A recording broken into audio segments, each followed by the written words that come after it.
Director of Community Engagement at JTS, and it's my pleasure to welcome you to today's session of our Fall Learning Series, 6 Days Shall You Labor, Perspectives on Work in Jewish Text and Tradition.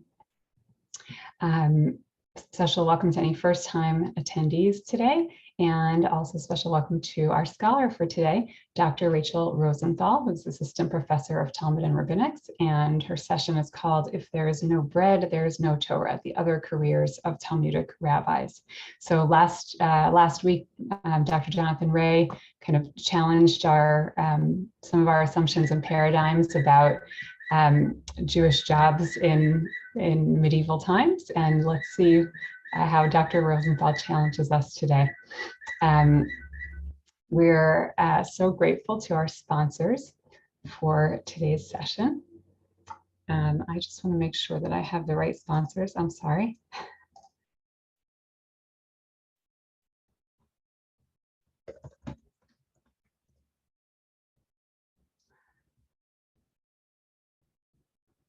And I heard also that I'm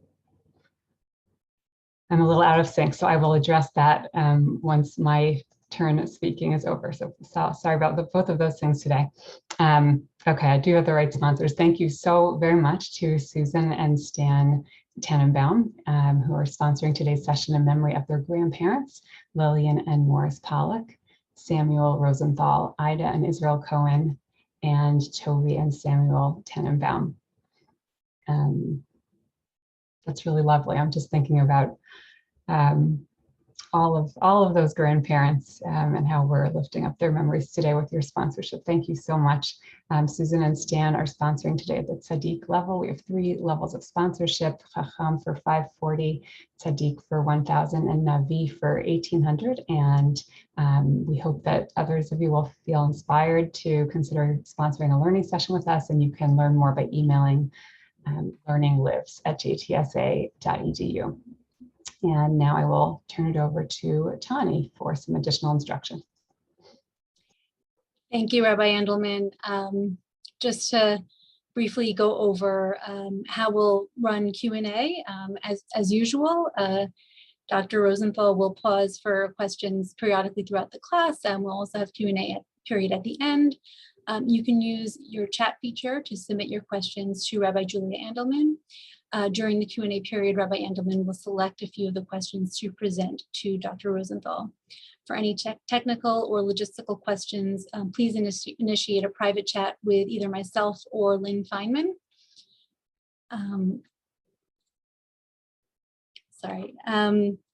And I'm pleased to introduce our professor, Dr. Rachel Rosenthal, is an adjunct assistant professor of Talmud at the Jewish Theological Seminary and a research fellow at the Shalom Hartman,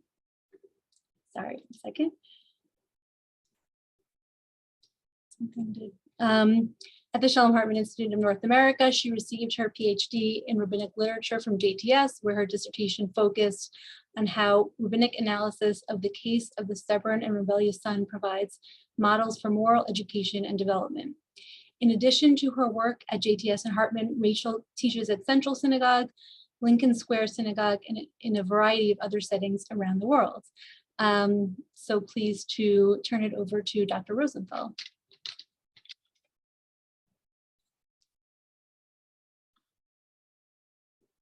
Thank you so much, Tani, and thank you also to Rabbi Andelman, and thank you to the Tannenbaum family for your sponsorship today. So what we're going to do today is look at a number of sources from the rabbinic tradition, most of them from the Babylonian Talmud, but a few from the Midrash as well, that really talk to us about what it is that, how it is that the rabbis think about work. And part of the reason that this question is important is because many, if not most people in the time of the Talmud, as is true today as well, cannot afford to be studying Torah full time. And so one of the questions that I'd like us to ask today is the question of, when we think about Torah study, do we think about it in terms of ideally we, or perhaps even a select few, would be learning Torah exclusively and would not have to do other sorts of work? Or is there an assumption made in these rabbinic texts that there's actually a dignity involved in work and it's important to be able to provide for one's family? And therefore, working in addition to spending time studying Torah is actually noble in and of itself. And so that's the question we're going to try to ask. If you look at the source sheet, which is in the chat, you'll see it's very long.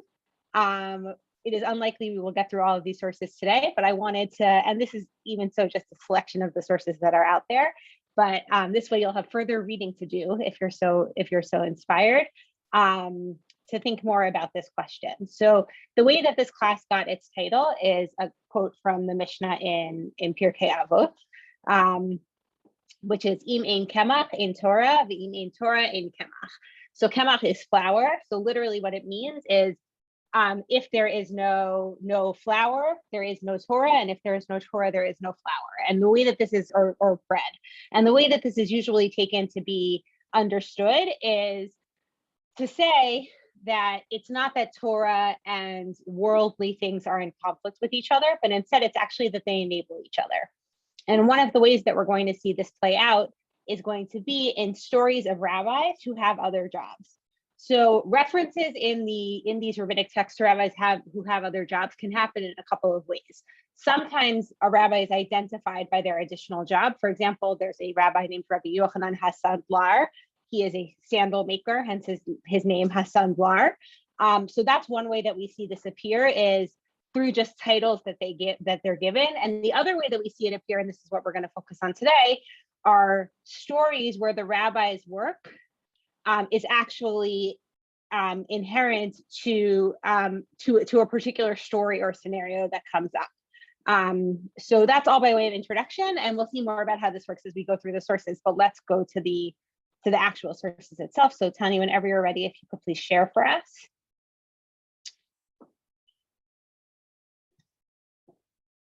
Thank you.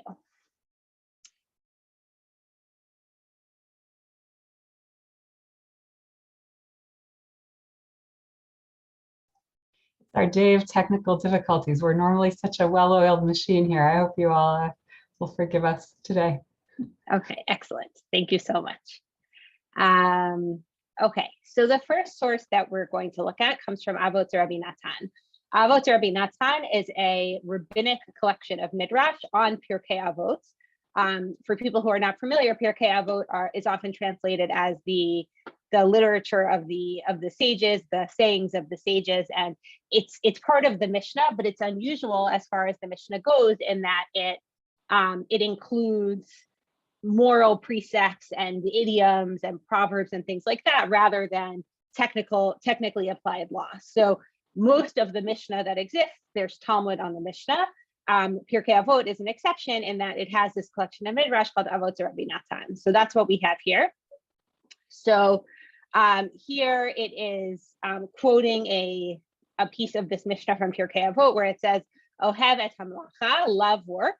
And the question that the Midrash asks is, how does this work, right? What does it mean to love work? And the answer that the Midrash gives is that this teaches that a person should love work and a person should not hate work. So it's interesting that the Midrash feels it needs to give us both. It's not just enough to say you should love it, you also shouldn't hate it. So we'll have to think about what that means, which we'll do in a minute. And in fact, there's a proof text for this. The Midrash goes on, because just as the Torah was given as a covenant, as a brit, so too work was given as a covenant. So how do we know this? They bring a proof text from the 10 Commandments in Exodus 20, where it says, 6 days you shall labor and do all of your work, and the 7th day is Shabbat for the Lord your God. So this is from the 4th of the 10 Commandments, which is about the commemorating and keeping of Shabbat. And what we see here in this piece of midrash is the idea that Shabbat only exists if work also exists as well. So the word that the Torah uses here is the word melacha. The word melacha has one of two meanings. Sometimes it has to do with the particular labors that are forbidden to do on Shabbat, but melacha can also just refer to work in general. And in this case, that's how the midrash is reading it. And it's saying that we see that work is part of the covenant that's included in the giving of the Torah. So in this version of conception of work, what we see is that work is not something that is to be avoided, but in fact, work is actually an essential part of what it is that God wants us to be doing, of what God asks of us or requires of us. And again, I think this is important to note because we can imagine a conception of work where work is something that we do just because we have to, something because we need to put food on our tables, we need to sustain our families, whatever else. But here, the Midrash is saying, actually, work is part of the reason that we've been put on this earth, if only because it allows us to then have that experience of Shabbat for God. Now, of course, one could ask, is Torah study included in work? When I think about what it means to be doing some form of labor, is Torah study included in that? That's a question we're going to have to come back to. At this point, I would say the answer is inconclusive. Inconclusive at best. But if we go to the next source, and then we'll pause for a minute, but if we go to the next source, which is from the Talmud in Nedarim, we get these two mini anecdotes that are about Rabbi Yehuda and Rabbi Shimon entering the Beit Midrash, the study hall. And what we see, Rabbi Yehuda and Rabbi Shimon are both Tanaim. They live in the time of the Mishnah. They are frequently in conversation with one another. And what we see here is in this particular case, they share a form of a custom. So what does the Talmud say? It says, when Rabbi Yehuda would go into the study hall, he would carry a pitcher on his shoulder saying, labor is great because it brings honor to the laborer who performs it. Rabbi Shimon would carry a basket on his shoulder saying, labor is great as it brings honor to the laborer who performs it. So what we see here then in Nedarim is this conception from both Rabbi Shimon and Rabbi Yehuda. They seem to agree about this conception from both Rabbi Shimon and Rabbi Yehuda, that it's not that work is a necessary evil that has to happen at certain points, but rather work is something that gives us honor, right? The language is mechabedet. It gives honor in and of itself. And so therefore, going back to the question I asked at the beginning of, is work a necessary evil that I should just get out of the way so I can go learn Torah? Or is work actually something that I should laud and see dignity in all of on its own? What we see here is this piece in the Nedarim is pretty clear that work in and of itself is seen as a noble endeavor. So that's version number one. Version number one is the version wherein we say work is noble. There's no shame in having to work. It's important to see that. And even as they're entering the Beit Midrash, that's part of what I find very striking about this particular text in Nedarim. It's not that they go to work and then they go to the Beit Midrash and those two things are kept separate from each other. But even as they walk into the Beit Midrash, they are carrying these heavy things with them. And I think part of the idea behind that is that both Rabbi Yehuda and Rabbi Shimon are these great scholars. They're very prominent. They have many students. And this is a way for them to model for those students. There's no shame in carrying loads yourself rather than having someone else do it. There's no shame in doing labor because actually that's a form of dignity. So this is version number one. But as is always the case, if you've learned any rabbinic literature before, you know this. Anytime you say the Talmud says or the rabbis say, you can almost always find a source that says the opposite. And in fact, that's going to be the case here as well. So what we're going to do is we're going to look at one more source from Kedushin, and then I will pause and take questions. So this piece from Kedushin features a different Rabbi Shimon. This is Rabbi Shimon ben Elazar. The Rabbi Shimon above is just known as regular Rabbi Shimon, but he's actually Rabbi Shimon Bar Yochai. So here we have a different Rabbi Shimon who has a different perspective on how all of this is happening. So the Gemara says it was taught. Rabbi Shimon ben Elazar says, I never saw a deer who dries figs, nor a lion who's a porter, nor a fox who's a storekeeper, and yet they earn their livelihood without anguish. But all of these were created only to serve me, and I was created to serve the one who formed me, i.e. God. So if these who were created only to serve me earn their livelihood without anguish, then is it not right that I, who was created to serve the one who formed me, should earn my livelihood without anguish? But I have committed evil actions and I have lost my livelihood. As it is stated, your iniquities have turned away these things and your sins have held back good from you. This is a verse from Jeremiah chapter 5. So let's look at what Rabbi Shimon ben Elazar says. It feels to me, it's interesting that he chooses to quote this verse from Jeremiah, because of course, the other verse he could have quoted actually could have been from Exodus chapter 2, right? When Adam and Eve get expelled from the garden. He very easily could have cited that and said, yes, it was in sin, right? It was in the sin of the eating of the fruit. Because if you remember, what's the punishment that Adam is given then? Adam is given the punishment that the land will no longer just grow fruit for him, but instead he will have to work and till the land. That's the punishment. So here too, it seems that that work, the idea that earning a livelihood being challenging in some sort of way, and we're going to have to figure out in a minute what exactly that means when he says that his livelihood causes him anguish. This idea, though, that deer and lions and foxes, they are just provided for, that the world provides for them. It's interesting that he doesn't conceive of the need, for example, for a lion to hunt or a fox to hunt as a form of labor. Right? It's not as if the food just drops and appears immediately before them. But the sense seems to be that for these animals, they don't have to have jobs, right? They don't have to say, now I'm going to work as a stockkeeper. Now I'm going to work and work as a porter. Instead, they just are able to find what they need over the course of their day, right? This is the earning of the livelihood without anguish. They don't have to consciously, I don't know that I agree with this formulation, but according to the formulation from Rabbi Shimon ben Elazar, these animals don't have to consciously go out and seek a job that in order them to do things. And what he's arguing is all the more so that should be true for me. Why?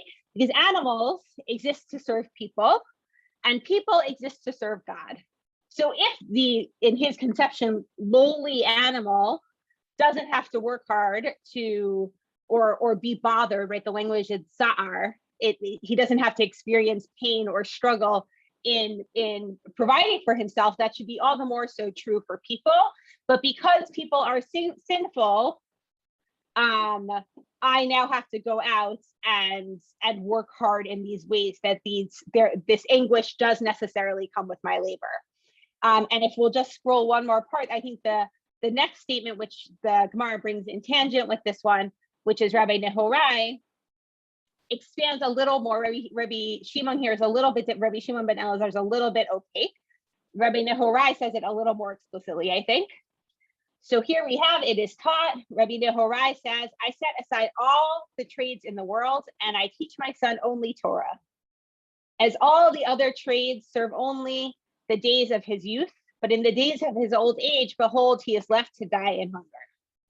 But the Torah is not like this. It serves a person in the time of his youth and provides him with a future and hope in the time of his old age.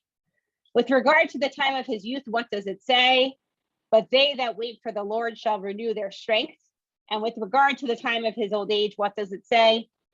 They shall bring forth fruit in an old age, that they should be full of sap and richness. So Rabbi Nehorai here is arguing that actually one doesn't need to work and one should only learn Torah. And this is interesting because elsewhere in the Gemara and Kiddushin, so in an earlier chapter in the same tractate, what we see is that it's actually required for particularly fathers and sons, for a father to teach his son a trade. That's on the list of things that a father has to do, in addition to the father teaching the son Torah. Here, what we see is Rabbi Nehorai is saying it's not worth teaching a trade. Why? Because if you teach a trade, eventually he's going to be too old to be able to do it, and the trade won't provide for him. But the learning of Torah will provide for him at all times, and will bring forward this fruit, right? This fruit of old age should be full of sap and richness. So if we think about these three sources, and I'm going to pause in a minute to take questions. So if you have any questions, now is a good time to chat them to Rabbi Andelman. But if we think about these three sources together, the piece from Avot Rabbi Natan, the piece from Nedarim, and then these two pieces from Kiddushin, I think what we see here are two very different conceptions of the role of work. Or actually, you can even argue three conceptions of the role of work. So the first conception, which is the piece from Avot Rabbi Natan and Nedarim, is that there's nobility in labor. And in fact, labor is part of the reason we were created. And it's not in order that we should be able to suffer, but rather it's in order that we should be able to serve God on Shabbat, to sustain ourselves, to bring honor to ourselves, etc. That's conception number one. Conception number two is Rabbi Shimon ben Elazar, who seems to me to be saying basically, I'll work because I have to, because this is a punishment for my sins. And I think when he says my sins, he doesn't mean only himself individually, but the sins of humanity in general. So I'm willing to work for this because that's the payment for my sins. But I feel regret about it because it makes me seem more lowly than the animal, where actually I should be higher in status than the animal. So that's Rabbi Shimon ben Elazar. And then Rabbi Nehorai actually takes that a step further, which is to say, I don't even want to teach my son a trade. I'm only going to teach my son Torah, because at the end of the day, the trades will abandon him. Torah will not abandon him. And it's interesting because he seems to assume whether you have a trade or not, you're going to ultimately end up dying of hunger. But if you have Torah, Torah will sustain you.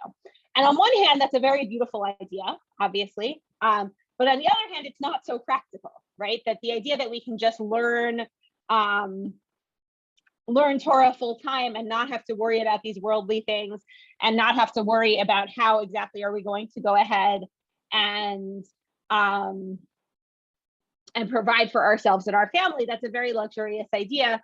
But it's not, you need someone in society to be able to do these things. So perhaps Rabbi Nehorai would say, well, I am Rabbi Nehorai and I'm special, and therefore let's leave the labor to the other people.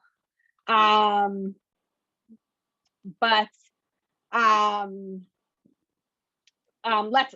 leave the labor to the other people, but ultimately someone has to do their labor. Okay, so I'm going to pause now to take some questions, and I also got a request to please close my blinds. So we will try that and see if that is better.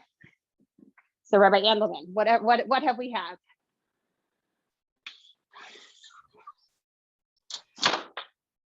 All right, thank you. So just a question about the source with the two rabbis carrying the pitcher and the bread, which I think was, I forget now, Rabbi Yehuda and Rabbi Shimon, was that who it was? Rabbi Shimon, yes. The person was asking, is that necessarily, are they modeling, do we know exactly what they're trying to message there to their students about the importance of work? Is it, but it could be about balance and the idea of kind of like a productive vocation outside of Torah study, or providing for family, or to sort of kind of bring them to the real world. Do we know in that particular source, do you think it's clear what they're trying to communicate? So it's a good question, because obviously this is not the sort of labor that takes your entire day, right? Because you're carrying a basket, you're carrying a pitcher. So that's not the same as toiling in a field all day long. So I want to acknowledge that particular part. It seems to me that part of what they're saying is, look at us, we are the great Rabbi Yehuda and Rabbi Shimon, but we don't have servants who are coming to serve us. Instead, we're doing these things on our own. And while that's not necessarily, it's clearly not keeping them from Torah, right? Because the whole point is they're bringing these things into the Beit Midrash. But it seems to me that part of what they're saying is those physical burdens that are put upon us, they're not necessarily burdensome. And that actually, if you have to do some sort of work, that's an honorable thing for you to be doing.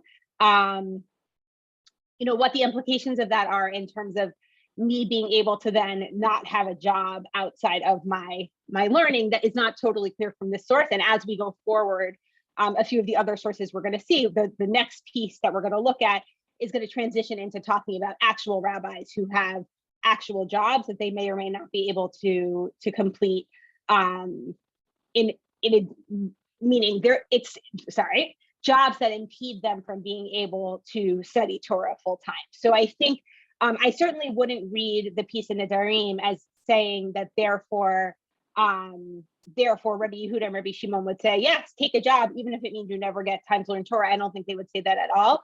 But I think they're making a point that we often might be inclined to think of labor as something that is not for people who have status, or that it diminishes people's dignity. And this is actually something we see elsewhere. The idea that, for example, having to carry your own farm implements, that takes away your dignity. And I think that actually what Rabbi Yehuda and Rabbi Shimon are saying is there's no loss in doing those physical things for yourself, that's not a shameful thing, that manual labor is not shameful, but rather it actually can not only is it not shameful, it's even not neutral, it's actually a positive thing for someone to do. So I think the question that is really provoked by all of these sources is the idea of, how does this apply to work that is not dignified, which we know there is much of in the world, right? And there's all kinds of abuses of workers, and even if the work itself might be okay, the hours. I mean, there's so many layers, and we did learn from Professor Ray last week, and you've already been hinting at, Ray, we know that the professions that these folks had that we're studying, they also weren't necessarily, such glorious professions. Like we learned that leather work is, very smelly and all that kind of thing. But even still, I think it's a little bit hard to assimilate some of these sources when we know now in this, in kind of our globalized context, just how severe and widespread abuse of workers is. So the rabbis have a lot to say about the way that employers are obligated to treat their workers. I am certain, in fact, we know because we have stories about it. There's so many other sources I could have brought, but that would have been a whole dissertation. So maybe next time. But there are so many stories about people who hire workers and then don't pay them on time, or don't give them the food that they're entitled to, or someone who is working off a debt and they have their garment withheld from them when it's supposed to be returned. So there's a lot of concern about the abuse of workers, to be certain. And the answer basically given in those cases is it's the responsibility of the hirer, right, the owner of these properties or whatever else who's hiring these workers. It's their responsibility to follow the law. And if not, the worker has the power to take them to court. And in fact, we have stories of workers who go take their powerful masters to court in order to protest some of these abuses that happen. There's a professor at HUC who taught a class while I was doing my coursework at JTS named Dr. Alyssa Gray, who writes a lot about conceptions of wealth and poverty in the rabbinic tradition. And you can Google any of her articles, and many of them are findable without a paywall. They're very good. She writes extremely accessibly, especially for an academic. And one of the things that she talks about is that the sources from the land of Israel and the sources from Babylonia have very different views of wealth. And the reason why I mention this is because one of the questions we're going to have to ask is, if we see work as a necessity, and even if there's an honor in providing for your family, because the other option is having to take tzedakah, which puts a burden on the rest of the community. And of course, I'm not going to talk about modern Israeli politics, but I imagine that those of you who are familiar with some of the politics around the Haredi community are familiar with this sort of question. But based on that idea that the community in Babylonia, which on a whole was much wealthier than the community in the land of Israel, also has a much more positive view of wealth and the idea of working beyond just to make the money that you need. Whereas the community in the land of Israel seems to see a certain dignity in poverty, and the idea that you're a subsistence worker, that there's a nobility in being a subsistence worker, and that maybe having more than that is actually, if not problematic, less than ideal. And that's part of what we're going to have to think about, because if I have to work a lot of hours now in order to build wealth, but that wealth will down the line theoretically enable me to learn more Torah, is that a good thing for me to do? Or will I always say, well, I'll quit in one more year, meaning I'll always be pulled away for Torah? Or should I just be doing the very minimum amount of work that I need to do to provide for myself and my family? And beyond that, my job is to learn as much Torah as possible. I want to also acknowledge that obviously the missing voice in all of this is the voice of the woman. And the assumption is, based on the Mishnah and Ketubot and other places, the assumption is that the women are responsible for all of the unpaid labor that's happening inside of the household. So the general running of the household, that falls on the woman. The man's job is to provide economically for the family. And then if there's extra time, the man can go out and learn Torah, but only once he has fulfilled those economic responsibilities and depending on the family you were born into, you may or may not have access to wealth. You may or may not have access to land. There are all sorts of other factors. So then the question becomes, do we look down on people who have to work for a living? And what happens if they choose to work or need to work beyond what we would say is strictly necessary to be able to put on the food on the table day to day? And so I think that's some of the ambivalence about this is the rabbis really believe themselves as representing a meritocracy. They really see themselves as people who are elevating people according to their wisdom and not according to their status. Whether that's true or not, historically speaking, or even in the stories they tell is another question, but that's their ideal. And therefore, we're going to see as we go forward that there's there are certain cases where they really see a lot of dignity in the poverty, because if someone is choosing to privilege learning Torah over earning more money for their family, maybe that's actually a dignified thing for them to be doing. So this is where everything gets complicated, because there's only a certain number of hours in a day, right? We're all familiar with this challenge. There are only a certain number of hours in a day, and every hour that I'm working is an hour I'm not learning Torah. So do we want to say, yes, work is necessarily evil, but let's get it out of the way as quickly as I can so that I can go learn Torah? Or do we want to say, actually, it's fine to be working on the time on the side, and in fact, it's actually good to take pride in your work, right? It's not just something you have to do, but it's okay to feel proud about things you're doing and accomplishing in the world beyond the study of Torah. That actually is a good transition. I'm going to now choose to take us back to the source sheet, because that's a good transition to the source that comes next. And we'll pause again after a couple more sources to think more about these questions. Okay, so our next source comes from the Babylonian Talmud in Psachim, and here they're having a conversation about storage of certain foods around issues of what am I going to need on a festival, what am I not going to need on a festival, how do I know where to put certain things, etc. And the background is less important for us than what is going to follow it. So we're going to start with Rav. So Rav says, dates in your storeroom, run to the brewery. So the idea being, if you have excessive dates, you should bring some of them to the brewery.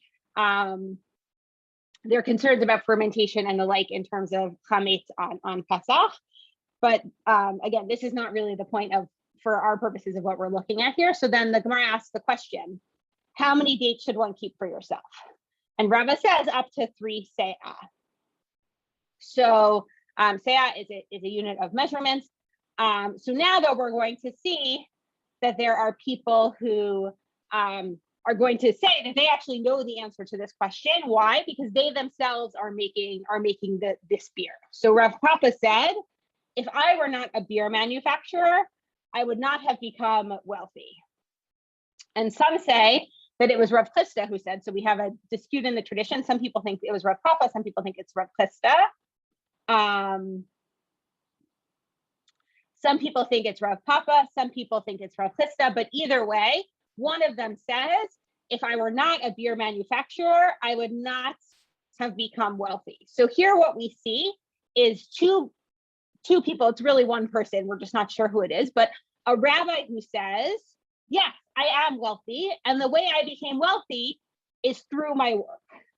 And you can read this, I think, in one of two ways. You can either read this as a form of bragging, or you can read this as a matter-of-fact statement. This is the career I chose to go into, and therefore I have wealth. And it's interesting, this goes back to what I was saying before about some of the distinctions between the land of Israel on one hand and Babylonia on the other. Both Rav Chisda and Rav Papa are Babylonian rabbis. And so they live in a culture where the idea of being wealthy is not only something not to be ashamed of, it's actually something to be lauded. And it's seen in certain ways as a positive thing, because among other things, you're able then to provide for your community. So then the Gemara asks a question, which is, what is the meaning of the word Sudana? So Sudana is a is the way you say brewer in Aramaic. And the question is going to be, what does this word mean? And the answer that Rav Chisda gives, notice that this is Rav Chisda, who also was one of our two possible characters from before. The answer Rav Chisda gives, a pleasant secret, a sod na'eh, the rabbis love puns, so a sod na'eh, sudana, sod na'eh, and acts of loving kindness. So part of what we see here in this source is that one of these two rabbis is drawing attention to their wealth and saying, look at this wealth that I have because of this work that I did. And Rav Papa and Rav Chisda are both great Torah scholars. They are very important Babylonian rabbinic figures. But what they're saying here is, let me tell you about my profession. And I think reading this particular tradition as if we say it was Rav Chisda's tradition and not Rav Papa, who said, I'm wealthy because I'm a beer manufacturer. This answer of sod na'eh, I think, is very interesting, because the second thing he says is gimilut chasadim, acts of loving kindness.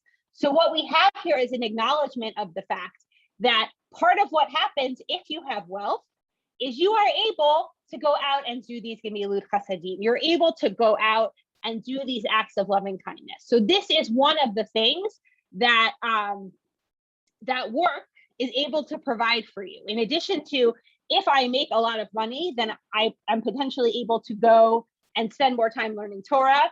I might be able to hire workers such that I don't have to do the work myself. And therefore, again, I can go learn Torah.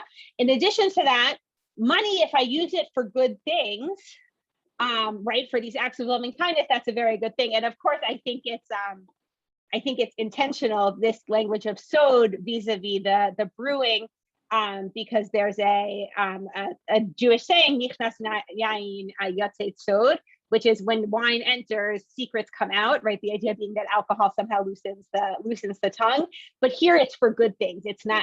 It's pleasant. It's acts of love. It's acts of kindness. So what we see in contrast to what we saw above with Rabbi Shimon ben Elazar and Rabbi Nehorai, who it may or may not be worth noting, both of whom are rabbis who live in the land of Israel. What we see here are these Babylonian rabbis who say, actually, being engaged in this earthly work is a noble thing for me to do. And yes, I became wealthy from it. And so theoretically, you could argue that maybe I should have worked less, right? I could have worked less and learned more Torah. But look, I have been able to both learn this tremendous amount of Torah and also to accumulate this wealth for myself. And those two things are not mutually exclusive. And I shouldn't be ashamed of them. So that's a vision that we see coming forward here in terms of the relationship between wealth and work and Torah. But the other source I want to put in conversation with it now is going to be this piece from Yoma, and then again we'll pause for questions before we go on to the piece from Tanit, because this piece from Yoma is going to complicate this narrative a little bit. Again, it's going to potentially be worth noting the piece from Yoma is the story of Hillel HaZaken, Hillel the Elder, who is the Hillel of Hillel and Shammai, if that means something to you. And Hillel the Elder lives in the land of Israel. He is very, very early in the Talmudic period, the period of the Mishnah. He's alive when the temple is still standing. So what this piece is there's a very interesting Gemara in Masechet Yoma, where you can also find a parallel that exists in Bereshit Rabbah, which is the collection of midrash on the book of Genesis, where the rabbis ask this interesting question, which is, what do you do if somebody comes to you and tells you that they were too poor to learn Torah, that they were too rich to learn Torah, which is interesting. Or the third one is that they were too beautiful to learn Torah, which seems like a strange thing to say. But those are the three versions that we have in Yoma. And the reason why they're talking about it in Yoma is the tractate that deals with the laws of Yom Kippur. And the idea is that these are people standing before God in judgment.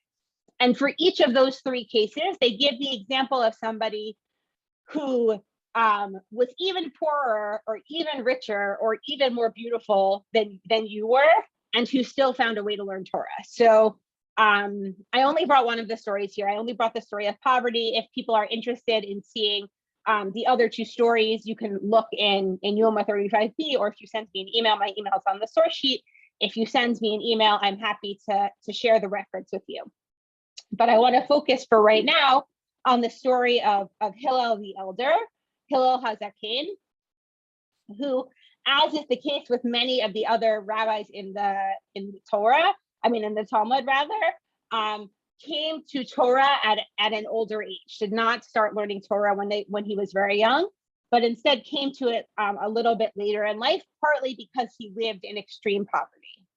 So this is in response to the person who, when asked why they didn't learn Torah while they were alive, say to God, I didn't learn because I was too poor. What do? They told him about Hillel the elder, who every day would work and earn a tarfik. Half of it he would give to the keeper of the Beit Midrash, and half of it for his sustenance and the sustenance of the people of his household. So this is already in contrast to the source we saw in Psachim. In Psachim, we have these rabbis who became very wealthy over the course of their beer manufacturing. Hillel, on the other hand, seems to be what we would today call a subsistence farmer. It seems that he's working just enough to be able to sustain himself and his household and to pay to enter the Beit Midrash. It's also worth noting here that he does in fact have to pay to enter the Beit Midrash. So there is a literal gatekeeper, and you have to pay to gain admission.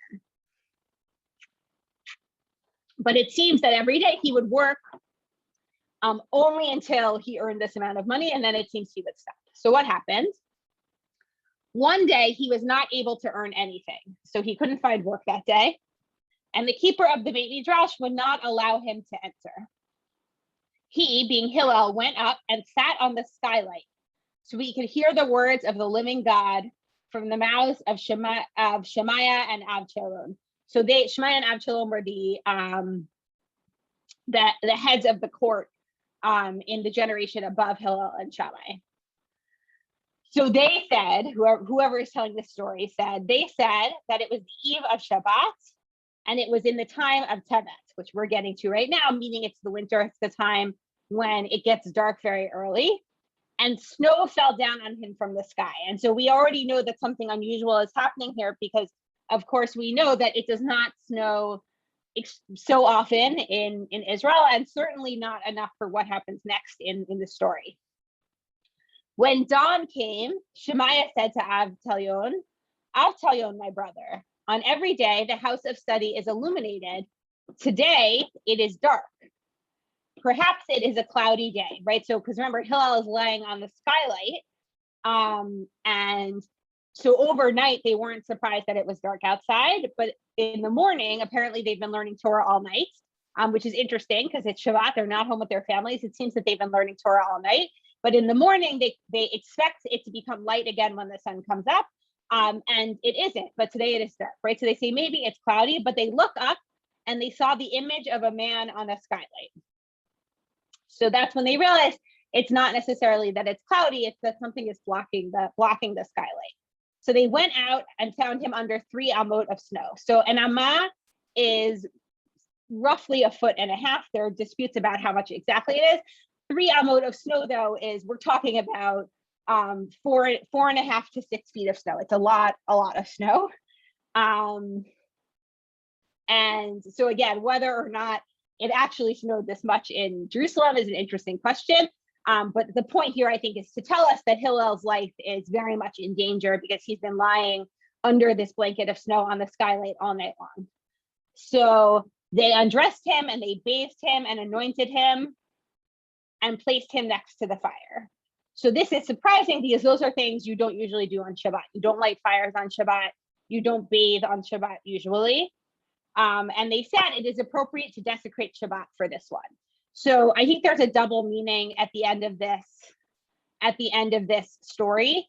When they say it is appropriate, right? The language is ra'uiza, it is fitting or is appropriate. So I think it's telling us 2 things. So I think the plain sense meaning of what they're saying is Hillel's life is in danger, and you're always allowed to break Shabbat in order to save someone's life. So in this case, Hillel's life is in danger, and therefore it's appropriate for them to break Shabbat because otherwise he's going to die. So I think that's the plain sense meaning of what is happening in this story. But I wonder if there's a deeper meaning as well, which is Hillel is so dedicated to the study of Torah. He is so noble that of course we would even break Shabbat to save him. Again, that's more of a midrashic interpretation. I don't think it's the plain sense, but it's an interesting thing that they say, that they don't say, oh, we have to light this fire to save his life or whatever else. Instead, they say it is appropriate for this one, right? So this is a really different vision because there are two things that I want to pull out from this story. And then again, I'll pause and take some more questions or comments. But there are two things I want to pull out from this story. The first one is it's very much in contrast with what we saw above. We have no sense in the source from Sachim that Rav Papa or Rav Plista, whoever it was that was earning the money, that their learning that their beer manufacturing interfered with their learning. It doesn't say that one way or the other. But it's clearly in contrast to what we have here with Hillel, who is really living day to day, right? Subsistence farming day to day. The other thing I want to note is that I think the author of the story is critiquing this, but it's worth thinking about what it means to have a Beit Midrash that only the rich can afford to enter. So I started out by talking about the contrast between work on one hand and Torah on the other. And I think this particular source makes that more clear, but it can make it clear in two ways. One way it can make it clear is by saying you have to work if you want to be able to learn Torah, because who's going to be able to enter the Beit Midrash? Only those who are wealthy, such that they can pay the admission. But the other way to look at it, of course, is to say that Torah is only for the wealthy, right? Who can enter, who can afford to enter? Those who don't have to work all day in order to be able to earn the money that they need to earn to enter the Beit Midrash. The Torah is only accessible for those people. And for poor people like Hillel, there's no place for them. And Hillel is so dedicated to this that he literally almost gives his life in order to be able to learn Torah. But I see in this story an implicit critique of what does it mean for us to be keeping people out of the Beit Midrash just because they can't pay. Now, of course, you can say you have to pay to uphold the Beit Midrash, right? It needs upkeep. You have to pay the teachers. There are resources taken to run this space, and all of those things are absolutely true. But for those of you who are familiar with the Hillel stories, you'll know that Hillel is really considered to be one of the greatest rabbinic scholars of all time. And think about what it would mean if he had lacked the persistence that he shows here to try to find a way to get into the Beit Midrash. What if he had just said, well, I'm too poor, I can't learn Torah? Imagine all of the Torah that would have been lost there. And so I see in this a maybe somewhat subtle critique, but certainly a critique that tells us that we have to be careful when we limit access to the Torah to those who are rich, because A, it can literally endanger those who are poor, like Hillel, and B, back to this idea of the meritocracy, that there are those who have tremendous Torah and tremendous brilliance, who are only going to be able to share their Torah if we find a way to let them in, even though they're poor. So again, I'm going to pause here and take a couple of questions or comments. Thank you. I apologize. I'm going to keep my video off because my internet is just crawling today.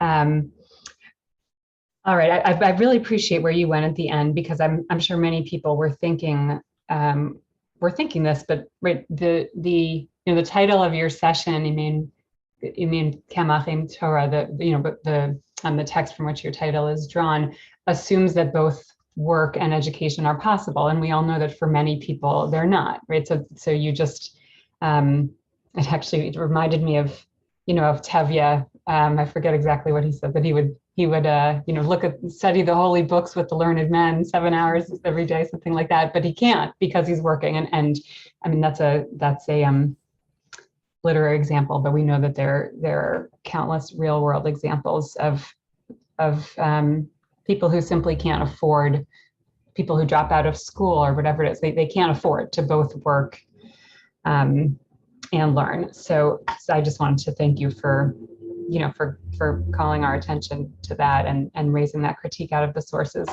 All right, so a few questions that came up.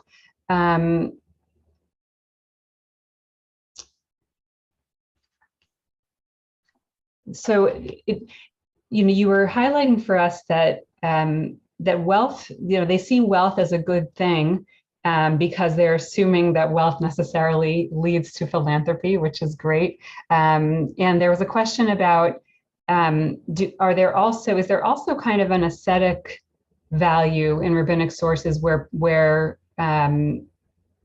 poverty is seen as pious, or do we just sort of have both views and they simply conflict and we go with that, or is that not actually the case, that poverty is lifted up as an expression of piety in rabbinics? No, we definitely see sources where poverty is lifted up as a source of piety. So for example, to go back to Rabbi Shimon ben Yochai, who we saw in our second source, right? He was the one who said labor is great.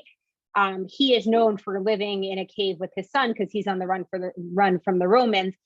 He and his son, they live only on carob and a stream that goes by, but it's fine with them. They see it as the best years of their life because they get to spend all day praying and learning Torah, and that's all that they do is do that. There's also many stories of Hanina ben Dosa, who's known as the last of the Anshe Ma'aseh, so literally the people who are doers.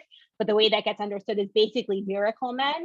And we're told that he subsists on only one kav of carobs from 1 week to the next, which is seen as basically nothing. And we actually have stories about him in Masachet Ta'anit where his wife says, it's apart from the fact that I can't feed the family, it's embarrassing. Like, it's embarrassing for me that people know that the reason why I'm not baking bread is because we don't have anything to do it. And then she gets a miracle and her oven is filled with bread. But what we see there is that Hanina is totally uninterested in the material things in the world. And he is the one who is known as the miracle maker. So definitely we have that narrative of nobility of poverty, that there's not an assumption that being poor is inherently shameful. That being said, the way many of those stories end, in fact, the story of Rabbi Akiva starts out as a shepherd's assistant. He is very, very poor. His wife, who is the daughter of his boss, runs away to marry him because she sees potential in him to learn Torah. And her father disowns her. And so she and Akiva are both living in this great poverty. Although he's off learning, she is at home by herself. A lot of problems with that story for another time. But what happens at the end of that story? He becomes phenomenally wealthy. So sometimes what we see is, yes, there's nobility in poverty, but if you're willing to fight through that and still give yourself over to Torah, then you will be rewarded with material gains in some sort of form, right? That in the end, you'll become phenomenally wealthy, not just with the wealth of Torah, as was put forward in the source in Kedushin by Rabbi Nehorai, not just in the form of Torah, but that actually you will get these material things, right? The end of the Rabbi Akiva story, one version of it, he gives his wife a fancy headdress that's a Jerusalem of gold. And even the wife of the Nasi, the head of the community, who's phenomenally wealthy, even she is jealous that Rabbi Akiva's wife has this because she doesn't have one. So there's this interesting tension between, on one hand, look at these people who start from a place of poverty and they're so noble because they're willing to be poor to allow themselves to learn Torah. So that's one conception. And the other conception is, but in the end, it works out okay because now they have a lot of money. So that's the tension that we see there, because for whatever reason, the sense that there's a material reward for learning of Torah and not just the spiritual reward is definitely, I wouldn't say a constant theme, but it's definitely something we see run through these stories. Thank you. And I just want to acknowledge that I have so many comments in the chat about this tension between work and study. So I'm going to ask you some other questions, but I just want to kind of note that this is a tension that people that really resonates with people. There are a few questions about how we value different kinds of professions and sort of the fit between the person and the job, I guess, vocation or skill set. And I don't know if you're going to address either of those in the sources or if I should go ahead and ask those now. Go ahead and ask those now. Okay. So I have a side gig counseling our senior rabbinical students in their job searches, and I tell them, it's all about fit, which is a luxury. So, right, many people end up in professions either that they hate or are not a bad fit, that are not a good fit, or that are not valued appropriately by society, and therefore not compensated appropriately. And in our session with Dr. Shira Epstein a few weeks ago, we talked about the devaluing of the teaching profession, which not so coincidentally is dominated by women. So do the rabbis talk about how society values different jobs and compensating accordingly? Is that a theme? So I would say less so the compensating accordingly, but certainly the idea that certain jobs are more noble than others. Farming in general is seen as noble. Being a tax collector makes you a horrible monster who deserves to burn in hell forever, literally. Like, we literally have sources that say that. That, of course, has to do with the feeling that you're colluding with the non-Jewish government, and that you're showing lack of loyalty to your fellow people in the course of doing that. So generally, if you live in the land of Israel, being some sort of farming profession is seen as good, because that is what God wants us to do, is to build and grow in the land of Israel. Beyond that, I would just say that professions that have to do with either cheating people or tax collecting, as I said, things that have you collaborating with the non-Jewish government, joining the non-Jewish army, those are all seen as very negative. But that's because the anxiety that we have in those cases is that you will go and join the other side. A lot of it is about the feeling of you're either on our side or you're on their side. You can't be on both sides. And so that's what we see playing out in those particular cases. One of the questions I always have is these Torah scholars who at the end of the stories, right, the Rabbi Akiva story, for example, become phenomenally wealthy. It's not totally clear where their money comes from at the end of the story. And the other thing I'll note, and we'll see this, I don't know if we'll actually get there, but you'll see it if you look in the story in Brachot, which is the last source on the sheet, that there's also an understanding that having family money is different than earning your own money. Our society is actually not that different in this way, and that there's something more noble about family money potentially.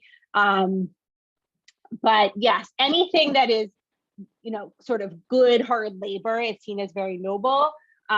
Anything that causes you to interact with the non-Jews in a way that could make you be seen as disloyal, those things are bad. And then you actually mentioned this, apparently this came up last week as well, certain professions are just seen as particularly gross. So for example, tanning, if a woman is married, generally in Judaism, divorce is unilateral, that a man can divorce a woman, but a woman can't divorce a man. But the rabbis make certain exceptions, and most of the exceptions have to do with very severe illnesses. But the one exception to that is the tanner. A tanner's wife is allowed to go to the rabbis and say, he just smells too bad, I can't deal with it. And in that case, they compel him to divorce her. So there is this sense that there is a degree of the word is mius, right? That things are disgusting. But I don't know if that piece is about lack of nobility so much as just about it's literally sort of gross. Yes. Right. One more question that's actually just from the beginning. Actually, let me save it. Why don't we continue with your sources, because I know you have a bunch more to do, and I'll come back to it at the end. Okay. We have two more we definitely want to get through. I don't know if we'll get to the third one we have left, but that's okay. Okay, so this next piece comes from the third chapter of Ta'anit. The third chapter of Ta'anit became very in vogue in the spring of 2020 because it's all about what to do if you are hit with some sort of plague, how you should respond to it. And in the middle of that chapter, there are a series of stories about rabbis who were particularly righteous and therefore were able to save either themselves or others from some sort of from some sort of very terrible thing happening. So Hanina ben Dosa, for example, who I mentioned before, appears in these stories. We have stories of people who are so noble that they're able to stop buildings that are incredibly dilapidated from falling down, etc. So in the middle of that, we get this very interesting story of Ilfa and Rabbi Yochanan. The first thing I want to note is that Ilfa is called Ilfa, and Rabbi Yochanan has the title of rabbi. So that's going to be important as we go on in our story. So Ilfa and Rabbi Yochanan studied Torah, and they became very hard pressed for money. So speak from experience as someone who has had the pleasure in life of learning Torah full time for a number of years. It is not especially lucrative, and so therefore it is not surprising that they became hard pressed for money. So what did they do? They said, let us get up and go and engage in commerce, right? Let's go get a job, and we will fulfill with regards to ourselves the verse in Deuteronomy 15, there shall be no needy among you, right? So that's right. So they take that verse to mean if you are needy, it's your own responsibility to stop yourself from being needy, i.e., if you're poor, you should get up and you should go get a job. So what did they do? They went and sat under a dilapidated wall, and they were eating bread when two ministering angels arrived. So what's important here is the dilapidated wall. That's why this story is included in that series. The idea being that usually you're not supposed to go near a wall that is dilapidated or a building that's dilapidated. The fear is it could fall at any time. But if you are especially righteous, you will be protected. It's almost as if your righteousness creates some sort of force field of sorts, and therefore it is safe. So it seems in this moment that Rabbi Yochanan or Ilfa, or Rabbi Yochanan and Ilfa, are sufficiently righteous that they are able to sit by this wall. So Rabbi Yochanan heard that one angel said to the other, let us knock this wall down upon them and kill them, as they abandon eternal life and engage in temporal life. The other angel said to him, leave them, as there is one of them whose time of achievement stands before him. Rabbi Yochanan heard all of this, but Ilfa did not hear. Rabbi Yochanan said to Ilfa, did the master hear anything? Ilfa said to him, no. Rabbi Yochanan said, since I heard and Ilfa did not hear, learn from this that it is I whose time stands before me. So what's happening? It seems that in the course of their Torah learning, they have been insulated from this wall collapsing on them. They are considered righteous enough. But now that they plan to leave, they plan to go and get jobs. They are no longer protected. And the angels say, basically, let's kill them, right? Which is very striking, because the whole point is that they want to find a way to sustain themselves in this world. And that's why they're going to go work. But apparently, by choosing to sit in this place where they shouldn't have sat, they are tempting fate sufficiently, because ironically, the only thing in this moment that's allowing them to continue to live in this world is the fact that they have learned Torah. And who is the one who's continuing to learn Torah? It turns out it's going to be Rabbi Yochanan, because Rabbi Yochanan hears this message and Ilfa doesn't. And the message the angel has is basically one of them is going to do something very, very great in the world going forward, right? The one whose time of achievement stands before him, which Rabbi Yochanan takes to mean, I should be the one whose time stands before me, and therefore I should go back and I should learn Torah.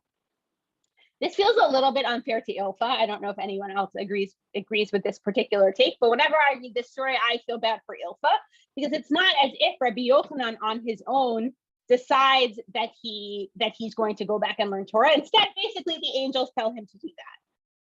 To which I think a lot of us would say, well, if the angels told us to do things, then yes, we would figure out what it is that we're supposed to do, but the angels don't usually talk to us. You'll notice also that Rabbi Yochanan doesn't tell Ilfa about this, and I'm interested to hear people's thoughts about whether that seems fair or not. If you were Rabbi Yochanan, would you tell Ilfa what you heard? But the idea seems to be, right, there is one of them whose time of achievement stands before him. Rabbi Yochanan seems to take that to mean it could be me or it could be Ilfa. I'm going to make sure that it's me. So, right, because Ilfa doesn't hear. So Rabbi Yochanan said to Ilfa, I will return home and fulfill with regard to myself the verse that follows in Deuteronomy chapter 15, for the poor shall never cease out of the land. And this, the question of how to read these two verses in conversation with each other has been a persistent question among commentators because they seem to be mutually exclusive, right? Either there will be no needy among you or the poor will never cease. But how can it be that there will both be no needy and the poor will never cease? There are a lot of ways that people answer this question, not our topic for right now, but what Rabbi Yochanan decides in this moment is that he is willing to continue to be poor, right? He's hard pressed for money. He only has bread to eat, no other food, but he is willing to continue to be poor in order to continue to learn Torah. He is willing to give up the luxuries of temporal life in order to have a share in eternal life. But Ilfa doesn't know about any of this. He doesn't know about the angels. And so he goes forward with their plan and he goes off to earn a living somehow.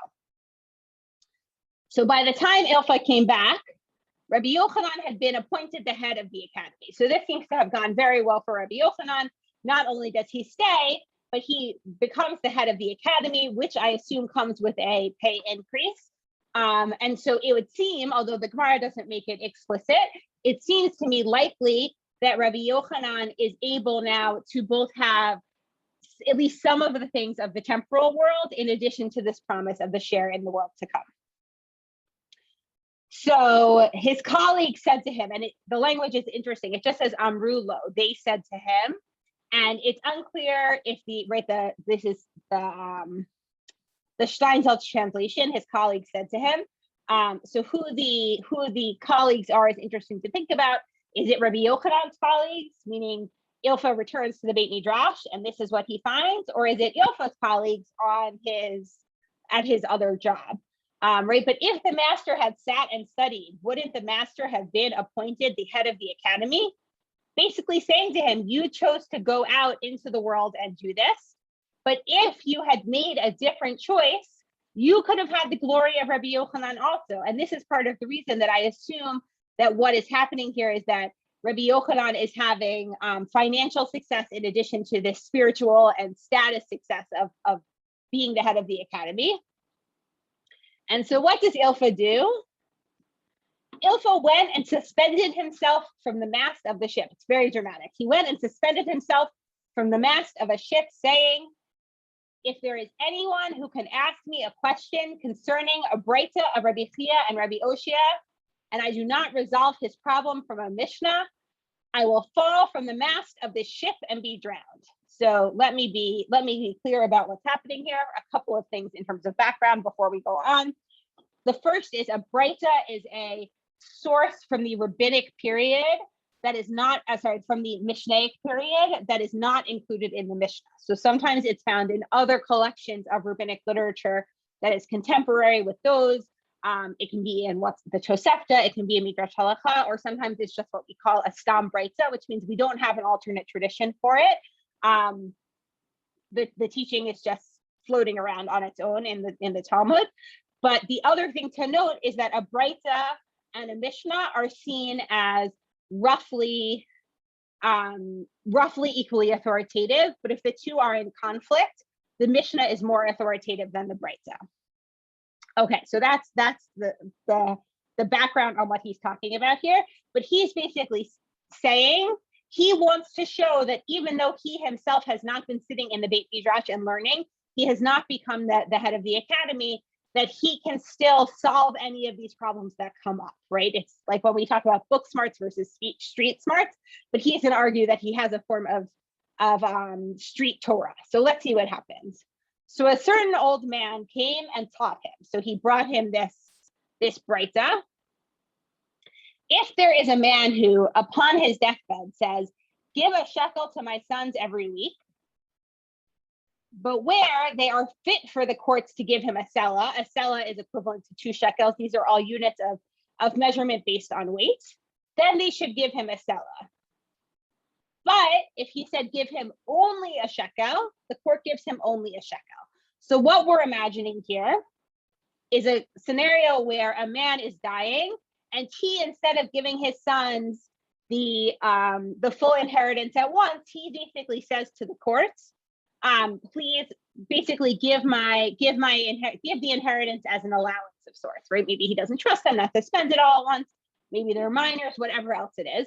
But in any case, if he says give them a shekel every week, if the court has enough money from the estate that the court can give them double the amount, the court should give them double the amount, unless he says, "Ein nonin lahem ela shekel," only give them a shekel, then the court should only give them a shekel, because the idea there being that the word only changes his meaning.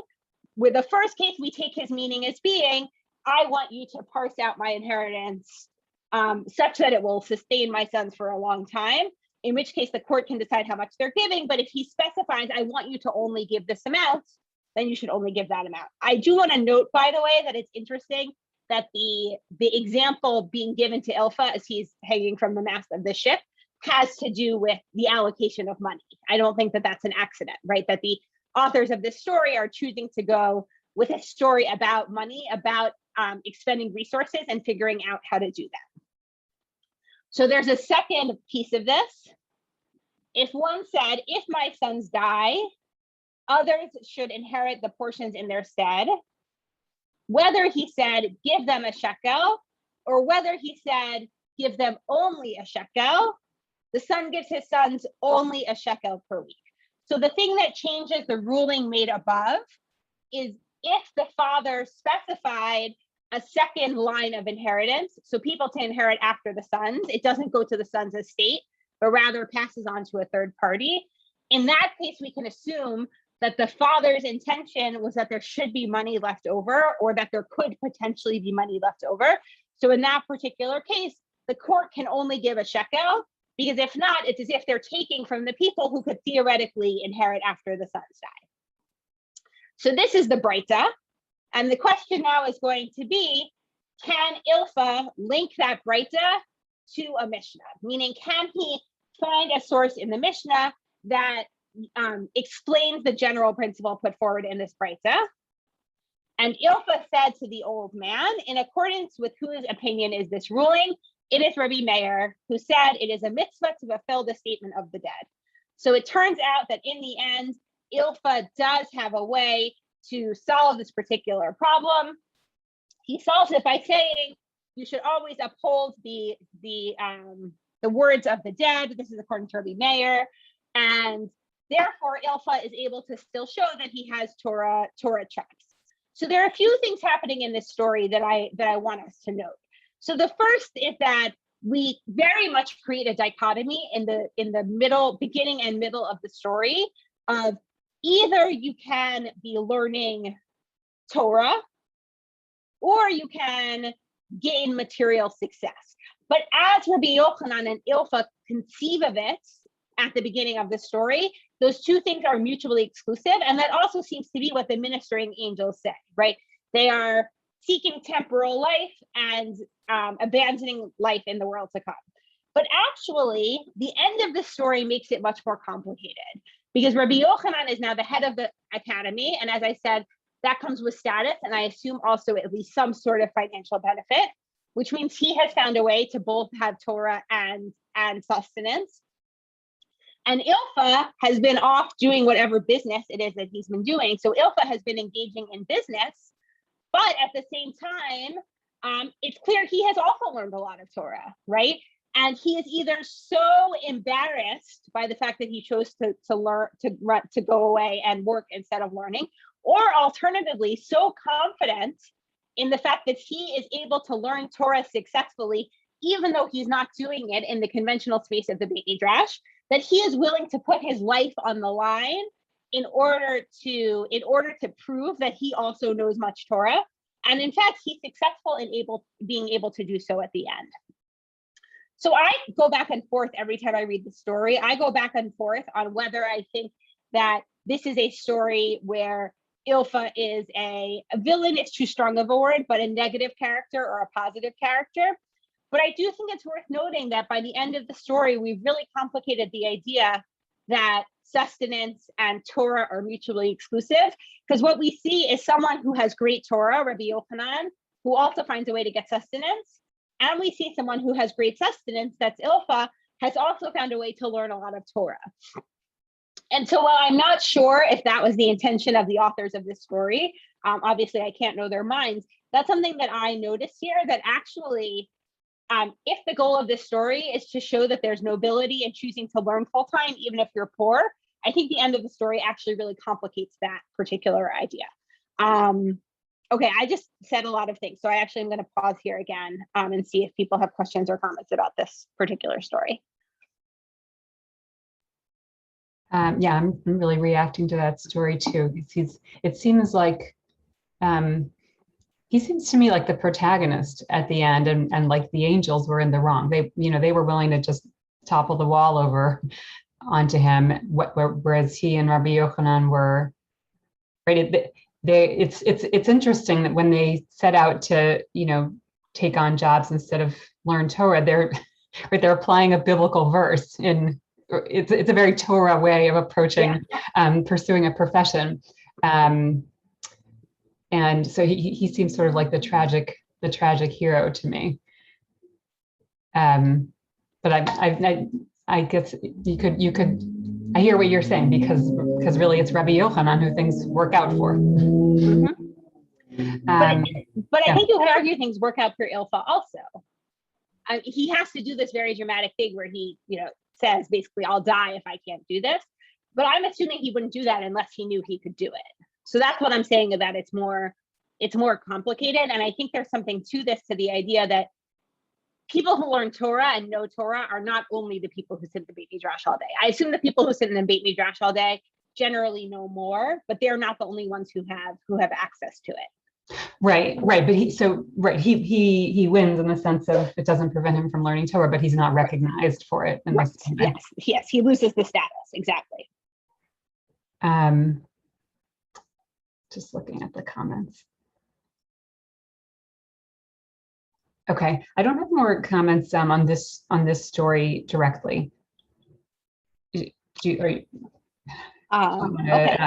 raise something else, or you want to finish up with the next verse? Let's go to Rabbi Eliezer ben Horkonos, and then we'll wrap up.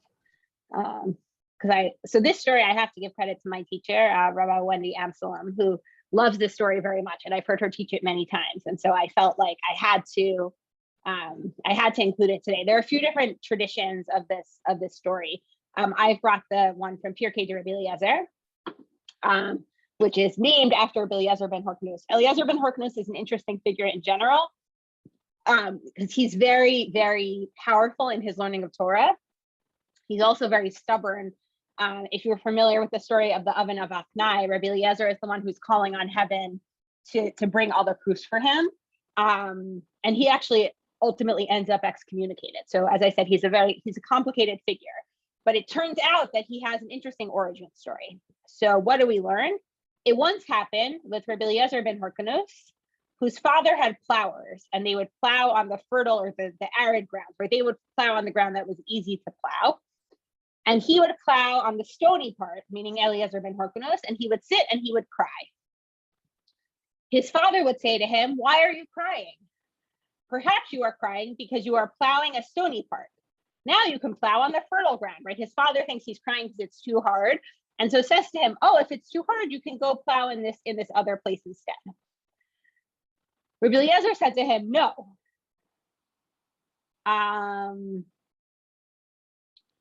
Oh wait, sorry, I just lost my. So he sat on the fertile ground and he would cry, right? So now Rabbi Eliezer is on the fertile ground, but he's still crying. So his father said to him, "Why are you crying? Perhaps you are suffering because you are plowing on the fertile ground," right? And obviously this is meant to be incredulous. His father is basically saying, before you had it hard, but now you have it easy. So there's no reason for you to be crying anymore. And Rabbi Eliezer said to him, "No," right? Meaning, this is not why I'm crying. So his father said to him, "Why are you crying?" Right? If it's not about the plowing, and this I think is an important part of the story, that Rabbi Eliezer, what it is that's making him sad, and what his father can imagine or envision making him sad. Those two things are so divorced from each other. And I think that that's a really important part of this story, because it reminds us that, as I was talking before about origin stories of rabbis, this is Rabbi Eliezer's origin story, right? This is where he is. He's sitting and his father has so much ground that he can hire other people to plow for him, that he has both fertile ground and stony ground, right? His father has all of these resources, and still Rabbi Eliezer is crying. So his father said to him, "Why are you crying?" Rabbi Eliezer said to his father, "Because I want to learn Torah." His father said to him, "But you are 28 years old." I love how they think of 28 as like so old, right? "You are 28 years old and you want to learn Torah? Rather, take a wife for yourself and you will have sons and you can send them to school," right? He basically says, "Rabbi Eliezer, it's too late for you. So instead, just stay here, plow, be happy with what you have, and get married. And then your sons can go and learn Torah. But you can't learn Torah, it's too late." Rabbi Eliezer went 2 weeks without eating anything. So he's so depressed that he goes on some sort of hunger strike, until Eliyahu, this is Eliyahu Hanavi, who is remembered for good, appeared to him and said to him, "Son of Horknos, why are you crying?" Eliezer said to him, "Because I want to learn Torah." Eliyahu said to him, "If you want to learn Torah, go up to Jerusalem to Rabbi Yochanan ben Zakkai." And as I said, this is the origin story of Rabbi Eliezer ben Horknos. So a few things I want to point out about this story. So one, as I said, is that this is in contrast to the origin stories of the other rabbis who start late. For example, Rabbi Akiva starts at 40. One version of his story tells us. So certainly we have this idea throughout that that it's never too late to start learning Torah. So you need not despair. And that's what's funny about him saying, "But you're 28. Second, there does seem to be this sense that in certain ways, wealth enables learning of Torah, but also inhibits it. Because we know that Rabbi Eliezer's father is very wealthy, but his solution is that wealth can go and allow Rabbi Eliezer's sons to go and learn Torah, right? But Rabbi Eliezer, he's too old, it's too late. His job is to stay here and work, and then the next generation will have the financial benefits that they need to be able to go learn Torah. I also think it's worth noting, right? Eliezer is a Hebrew name. It means, right, God, my God is help. Horkanos is a Greek name. And so I don't think it's an accident that we have the Hebrew name son of the Greek name, right? And what does the Greek side wants him to just go and work and plow the ground. And Eliezer, he's the one who wants to be out there and learning Torah. And in fact, as I said, he goes on to be first one of the great Torah scholars of the world, and then he goes on to be excommunicated in a very tragic story. But I think it's worth noting that this is a reminder that for people who seek out Torah, no matter how much you have materially, right, you're still feel sad. You're still going to sit and cry, because ultimately the fulfillment that comes with Torah, that's what's important to you, much more so, even more so than all of these comfortable physical things that his father can give him. Okay, there's more to say about this story, but I want to be able to wrap up and take a couple more questions or comments before we end. So I will stop here for today. On the source sheet with the one last thing saying, I highly encourage you to look at the story from Brachot as well. This is just one piece of a much longer story, which is really one of the great stories of the Talmud. And there's an interesting piece about Rabbi Yeshua being a blacksmith who's poor, and Rabban Gamliel, who's the head of the community, not being aware of that. So it certainly adds more to this particular conversation. But rather than rushing through it, we will not be able to do it justice. So I will leave that for you as optional homework. All right, thank you. I had a few questions that I think actually did relate both to Ilfa and actually to the Rabbi Nehorai story from way earlier. Teaching his son Torah because that's the only thing that will sustain him in his old age, right? So the question for both of these people is basically there seems to be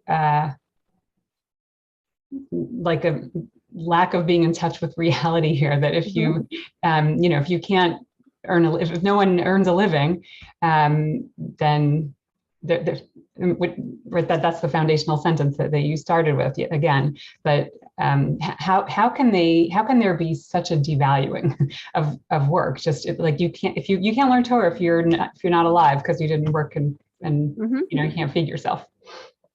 Yeah, I mean, I think that's ultimately the question, and the answer seems to be in the story. And this is where I think things get a little bit complicated. The answer seems to be basically God will provide, right? That's where we come down, because Yochanan, who chooses to go back and remain in poverty, he becomes head of the Beit Midrash. Everything works out great. And so that I think is part of what's really complicated here, is this sense of, oh, actually, if you learn Torah, it will work out okay for you in the end. If you're Hillel on the roof and you're freezing to death because you want to learn Torah, it'll work out for you in the end. So, so go through and do it. But of course, we all know that that's not necessarily the way that the world actually works. And that, I think, is part of what's difficult here, is that the vision being put forward is really not a realistic one, because not everyone is able to just go forth and learn Torah in this way. And it's not always going to work out in the end. And it is often a privilege for people who are wealthy.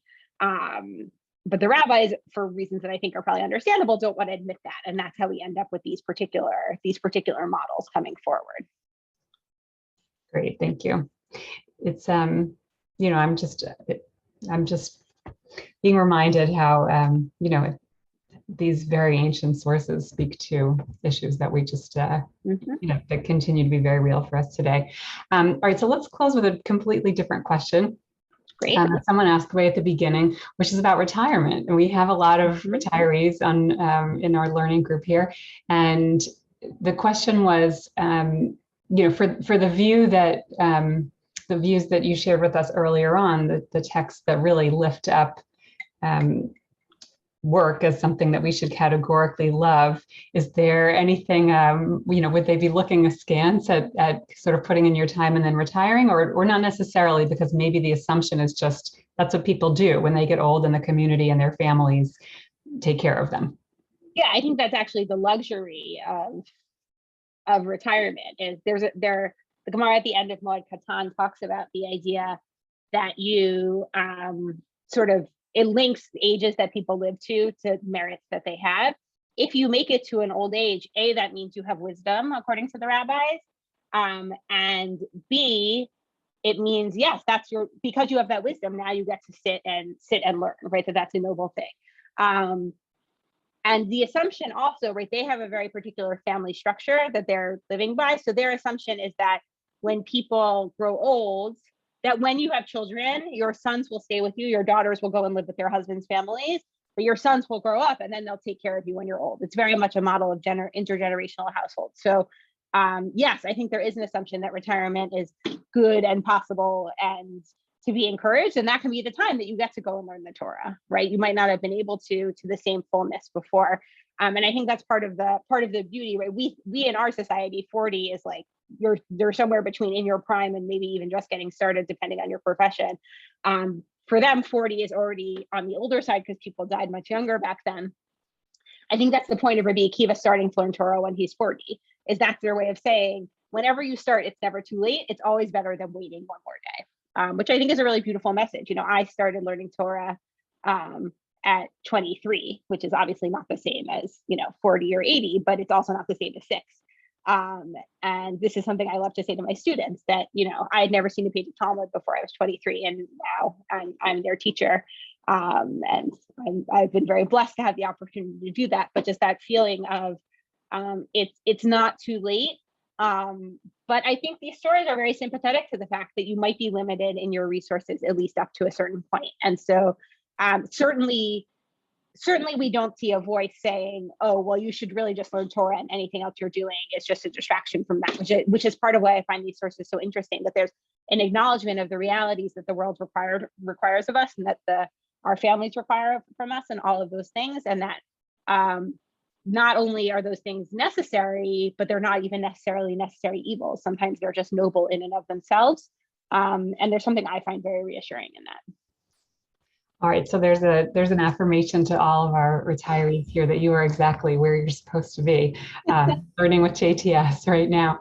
And just to segue a tiny bit to next week, there were actually a lot of questions in the chat about tzedakah and how that relates to work. And since I didn't raise them since it wasn't the main topic of your session, but you talked today about the tension or the balancing of work and Torah. And next week, Rabbi Eliezer Diamond will be teaching, and he'll be talking about balancing financial well-being with caring for the other, caring for the needy. So I think that'll be a lovely kind of next session, connecting very beautifully to your teaching today. But thank you so much for teaching us today and sharing your Torah with us, acquired since the ripe age of 23. And thank you to the Tannenbaums again for your generous sponsorship, and thank you to everyone for joining us. Hope to see you all again next week, and I hope my internet will be in better shape then. Have a wonderful week, everyone. Thank you again, and to Dr. Rosenthal. Thank you. Thank you, everyone, for learning with me today.